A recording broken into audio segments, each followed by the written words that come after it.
Et là, nous arrivons à ces peuples, à cette tribu d'Issachar, la tribu des Tola, que nous avions lu à 1 Chronique, chapitre 12, verset 33, qui nous informe que Tola vient de la tribu d'Issachar.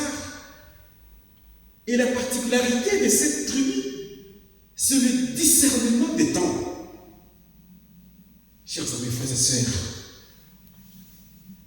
c'est ici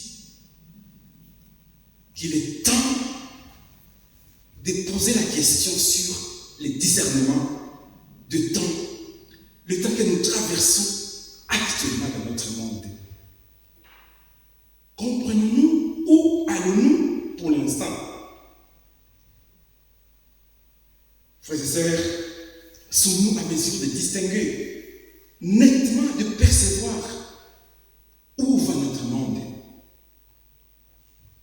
Frères et sœurs, il semble que nous avons une idée. J'étais inspiré par Charles Robin.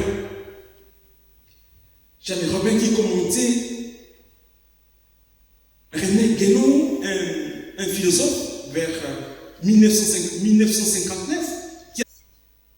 Et il semble que nous avons une idée ascensionnelle de notre monde.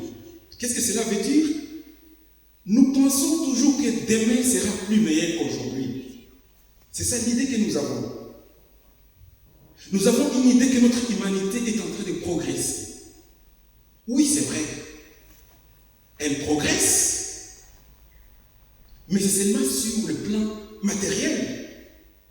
Nous n'ayons pas les bienfaits de ces progrès. Mais nous sommes toujours insatisfaits.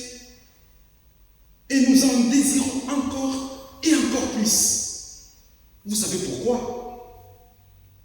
C'est tout simplement parce que plusieurs besoins sont apparus en même temps que sont apparus le moyen de les satisfaire. Je me rappelle quand j'étais enfant, il n'y avait pas de GSM. Mais est-ce que j'en avais besoin? Je n'en désirais pas parce qu'il n'y en avait pas. Le besoin est directement, on nous donne le moyen de satisfaire ce besoin. Et nous sommes tiraillés, le besoin et le moyen de le satisfaire. Frères et sœurs, il n'y avait pas de manque au départ. Mais nous souffrons et nous désirons toujours les objets qui sont déjà là. Il y a une sorte de création de besoins artificiels qui nous donnent l'illusion du bonheur. Mais en réalité, cela ne fait que creuser davantage une sorte d'insatisfaction à nous. Frères et sœurs, nous pourrons être contredits ce matin, cet après-midi, en insistant qu'il y a vraiment un progrès qui conduit l'humanité vers le bonheur. Mais frères et sœurs, comment sont les relations humaines aujourd'hui?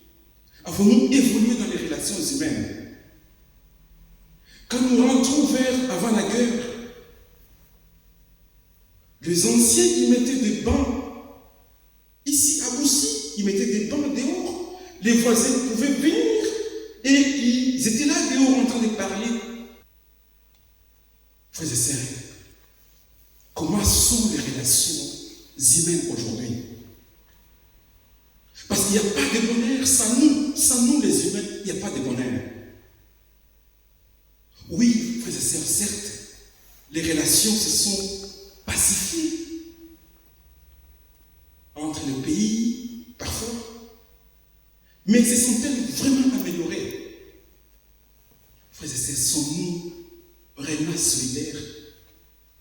Sommes-nous réellement disponibles? Sommes-nous réellement plus conviviaux? Frères et sœurs, il se pourrait que ce que nous appelons progrès soit en fait le progrès de l'individualisme, le progrès de la solitude, le progrès de la misère affective, le progrès de l'indifférence. tout ce que nous voyons comme progrès matériel, progrès technologique. Mais cela ne fait que nous précipiter vers l'individualisme et de le renforcer. Quand vous allez dans les hôpitaux, à l'accueil, combien de personnes sont sur leur téléphone GSM? On ne sait même plus se dire bonjour.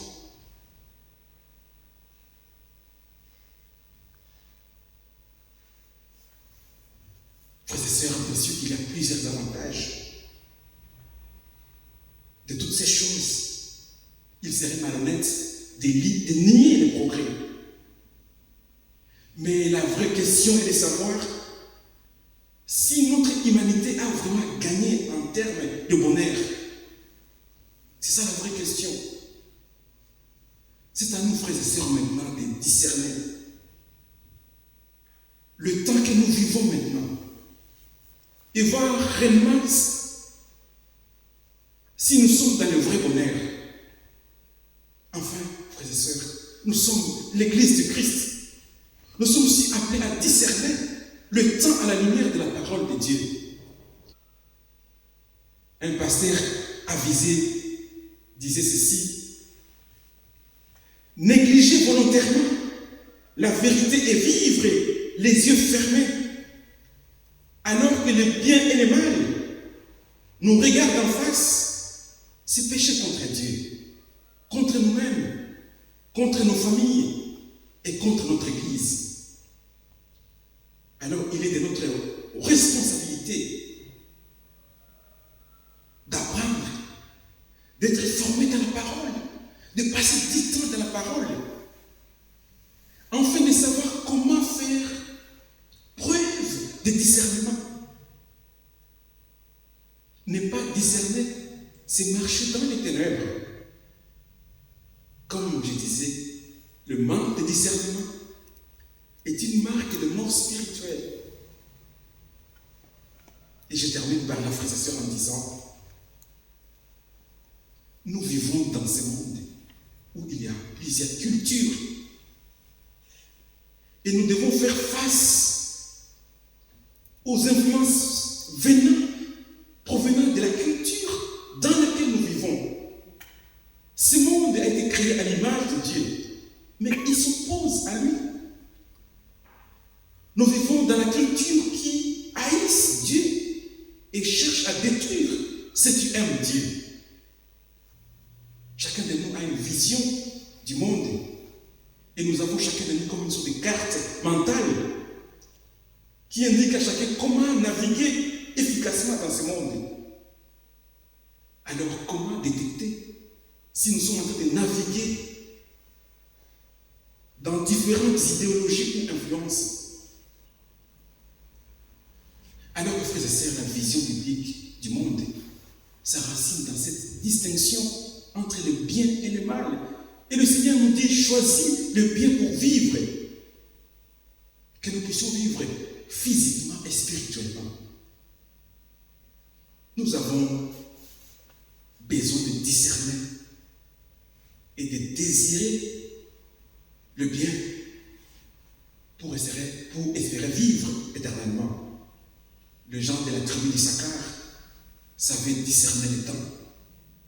Frères et sœurs, soyons tous des Tola en reconnaissant notre finitude, ces caractères temporels, éphémères de notre vie qui a commencé un jour par notre naissance et qui se terminera un jour quand nous quitterons ce monde.